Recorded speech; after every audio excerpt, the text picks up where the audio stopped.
In this video, I will show you how to buy Bitcoin with a credit card on Crypto.com. To do this, simply go open up Crypto.com and from the home screen, click on Buy, and then you want to select Bitcoin. Now here what you will see is at the bottom it says Add Payment Method. Simply going to click on that and then select the option to add a credit or debit card.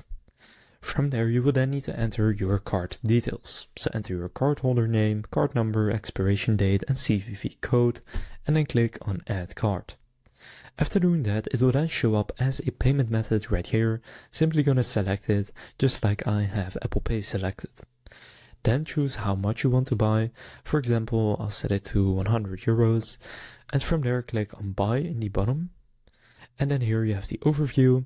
Now just going to click on Buy With and then credit card or card at the bottom. And then from there you will then be redirected and then you can actually go to make the payment using your credit card. And after you do that, the Bitcoin will then show up inside of your Crypto.com account. So now you know how to buy Bitcoin with a credit card on Crypto.com. If this video was helpful, please consider leaving a like and subscribing to my channel. With that being said, I will see you in the next video.